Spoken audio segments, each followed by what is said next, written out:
नमस्कार, आप देख रहे हैं पहाड़ टीवी और मैं हूं नवल खाली। चलिए बुलेटिन की शुरुआत करते हैं, लेकिन उससे पहले एक नजर हेडलाइन। देहरादून समेत सभी जिलों में बारिश का येलो अलर्ट जारी। मौसम विभाग ने जताई अगले 4 दिनों तक भारी बारिश की संभावना। समान नागरिक संहिता का ड्राफ्ट तैयार करने वाला देश का पहला राज्य बना उत्तराखंड। 2.5 लाख से अधिक ऑनलाइन सुझाव हुए थे प्राप्त। उत्तराखंड में गौ तस्करी में सजा का प्रावधान बढ़ाने की तैयारी। गौमांस रखने बेचने पर सजा 3 साल से बढ़कर होगी 10 साल। लगातार हो रही बारिश के बाद बद्रीनाथ हाईवे छिनका और हेलंग बाईपास के पास हुआ बंद। बरसात में यात्रा के दौरान यात्रियों को हो रही भारी परेशानी। चलती बस में लाइट बंद कराकर शिक्षिका से छेड़खानी का मामला। 3 लोगों ने चेहरे पर स्प्रे करके किया बेहोश। उत्तराखंड के चर्चित अंकिता भंडारी हत्याकांड के मामले में मृतका युवती के स्वजनों ने विशेष लोक अभियोजक को हटाने की मांग की है। इस मामले में मृतका की मां का एक वीडियो इंटरनेट मीडिया में भी प्रसारित हो रहा है। प्रसारित वीडियो में मृतका की मां का कहना है उनकी बेटी की हत्या से जुड़ा मामला कोटद्वार की न्यायालय में चल रहा है, लेकिन जो वकील पैरवी कर रहे हैं उन पर उनका विश्वास नहीं है। उन्होंने कहा कि बयानों में भी अधिवक्ता ने उलट पुलट कर दिया है। उन्होंने अधिवक्ता न हटाए जाने पर आत्महत्या की भी चेतावनी प्रसारित की है। क्या लगेगा, हमें तो यही डर लगा है कि कहीं हमारा केस कमजोर न पड़ जाए, क्योंकि लगातार जितेंद्र रावत गलतियों पे गलतियां करते जा रहे हैं।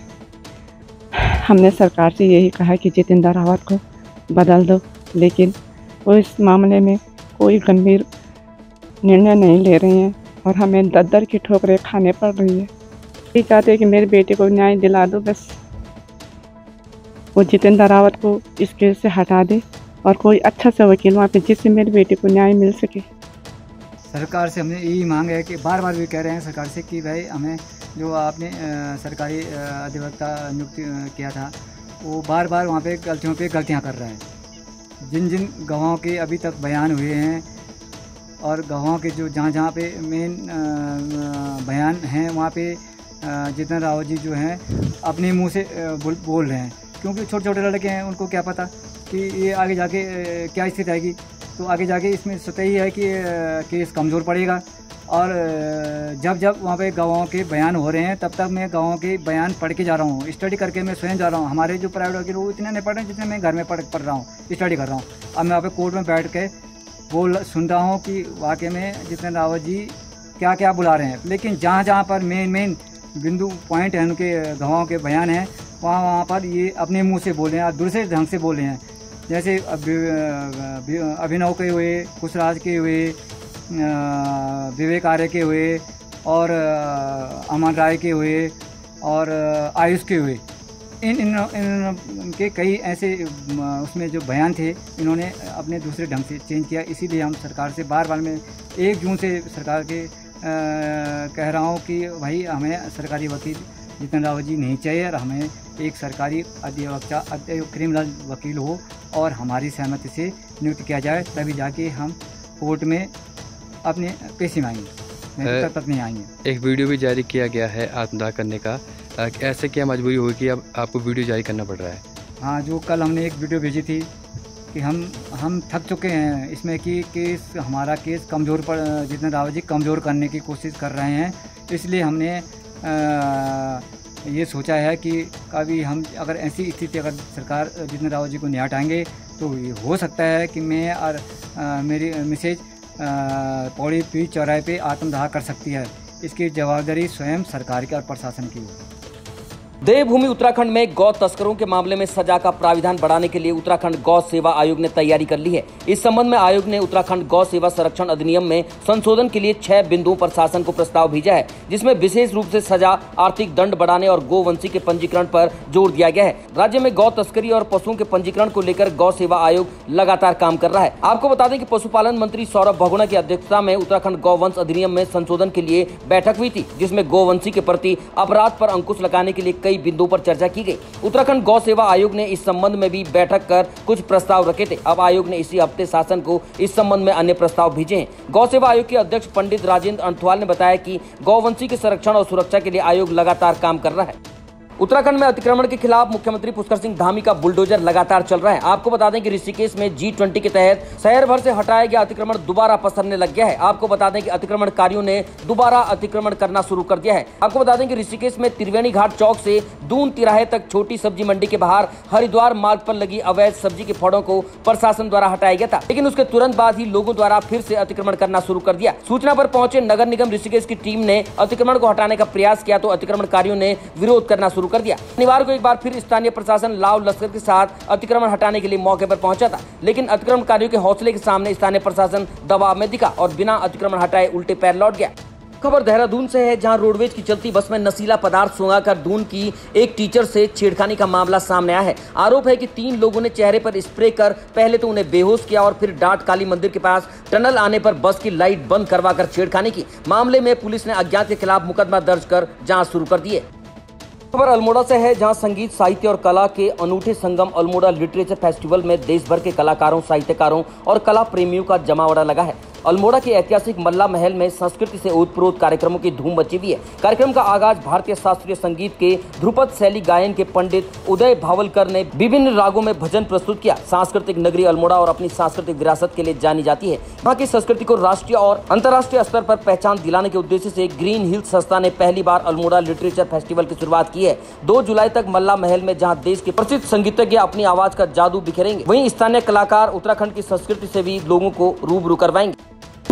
अल्मोड़ा लिटरेचर फेस्टिवल का आज उद्घाटन किया गया है। ये हमारे लिए बहुत गौरव की बात है, पूरे अल्मोड़ा के लिए बहुत गौरव की बात है और इससे हम ये उम्मीद करके चल रहे हैं कि जो अल्मोड़ा की साहित्यिक एवं सांस्कृतिक विरासत थी उसको हम एक अंतर्राष्ट्रीय पहचान दिलाने में इस लिटरेचर फेस्टिवल का योगदान होगा।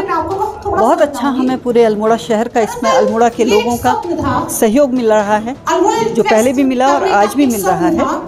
और हम इस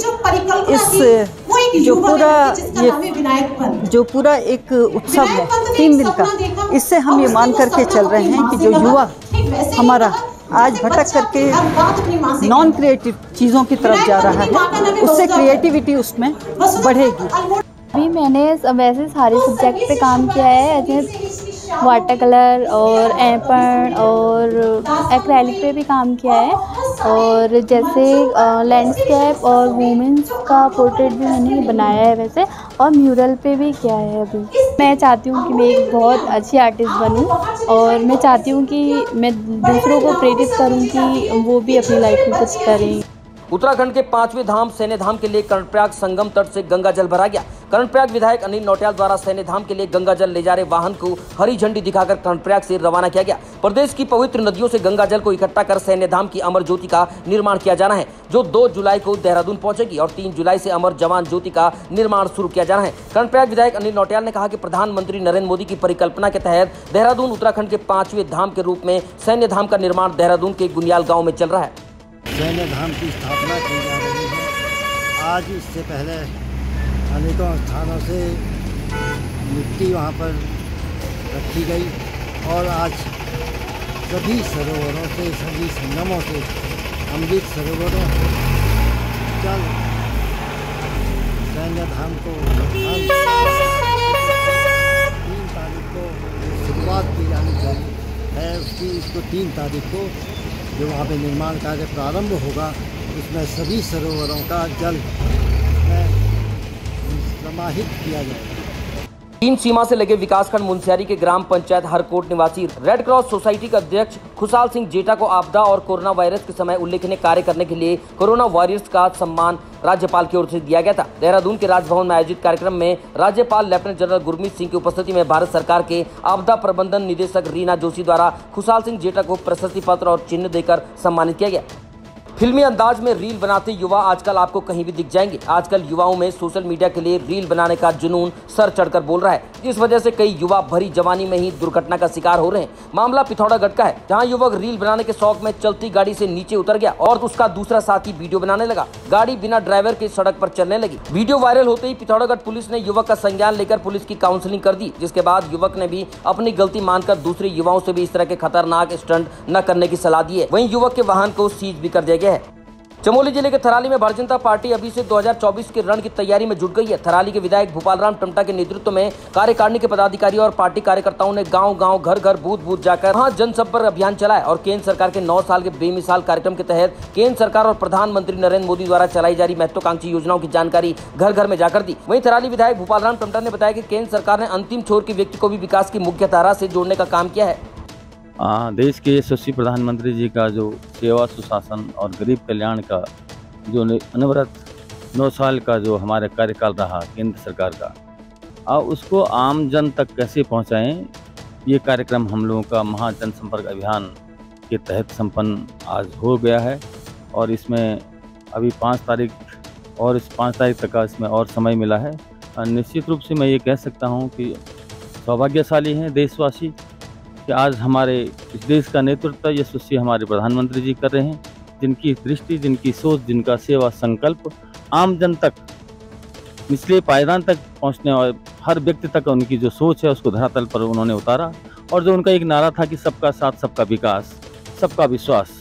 और आज मैं ये कह सकता हूँ कि इन 9 सालों में जो ऐतिहासिक कार्य हुए हैं, उन कार्यों के माध्यम से आम जन में एक बहुत बड़ी विश्वास की भावना हमारी केंद्र की सरकार के प्रति हमारे यशस्वी प्रधानमंत्री के अंतर्गत हुई है। और मैं समझता हूँ कि मेरे क्षेत्र में थराली विधानसभा में लोगों में हम घर घर तक गए, कार्यकर्ता, पदाधिकारी, हमारे बूथ स्तर तक एक लोगों से लोगों ने संपर्क किया। लोगों में अपार एक प्रकार का भाव है। और मैं ये कह सकता हूँ कि हमारे जो देश के यशस्वी प्रधानमंत्री हैं, जो आज विश्व के जननायक हैं, जिनकी इतनी बड़ी व्यापक सोच है, आज हर व्यक्ति के मन में इस प्रकार का भाव है कि हम कैसे भी हो 2024 में बहुत बड़ी, जिसको कहते हैं कि बहुत बड़े मतों के उससे अपने देश के यशस्वी प्रधानमंत्री को, अपनी केंद्र की सरकार को पुनः हम सत्ता में लाएंगे। भोपाल में चल रही नेशनल यूथ बॉक्सिंग चैंपियनशिप में मुंशियारी के ग्राम भदेली निवासी काजल फरसवान और होकरा निवासी दीपा मेहता ने शनिवार फाइनल में जीत हासिल कर स्वर्ण पदक हासिल किया है। काजल फरसवान और दीपा मेहता की इस उपलब्धि के लिए मुंशियारी के सभी लोगों ने उन्हें बधाई दी है। वहीं जिला पंचायत सदस्य जगत मुर्तुले ने बताया कि इन बेटियों को सम्मानित किया जाएगा। पहाड़ों में लगातार हो रही बारिश के बाद बद्रीनाथ हाईवे जगह जगह पर बंद हो रहा है। आपको बता दें कि हेलंग बाईपास के पास मलबा गिरने के बाद यात्रा मार्ग बंद हो गया। वहीं छिनका में भी भारी भरकम पत्थर सड़क पर जा गिरे, जिसके बाद यात्रा मार्ग बंद हो गया, जिसे कुछ देर बाद खोल दिया गया। आपको बता दें कि लगातार हो रही बारिश के बाद लगातार भूस्खलन और ऊपर से पत्थर गिरने के कारण यात्रा मार्ग लगातार बाधित हो रहा है। आपको बता दें कि हरिद्वार से 6 माह के बच्चा चोरी करने के प्रकरण का पर्दाफाश हो गया है, जिसमें दिल्ली निवासी दंपति गिरफ्त में आ गए हैं। एसएसपी अजय सिंह की लीडरशिप में अपराध के खिलाफ अपनी भूमिका से न्याय करती हरिद्वार पुलिस नजर आ रही है। पूर्व में शादीशुदा दंपति ने दूसरा ब्याह रचाया था। बहू को स्वीकारने से पहले वारिस देने की अपनी मांग पर सास अड़ी हुई थी। बच्चों से जुड़े अपराधों में हरिद्वार पुलिस गंभीर है। इससे पहले 3 अपहृत बच्चों को भी सकुशल बरामद कर आरोपियों को जेल भेज चुकी है। पुलिस टीम के इस बेहतरीन सफलता पर एसएसपी हरिद्वार द्वारा 25,000 रूपए के नगद इनाम देने की घोषणा भी की गई है। अभी तक की खबरों में बस इतना ही। आगे की खबरों के लिए देखते रहिए पहाड़ टीवी। तब तक नमस्कार।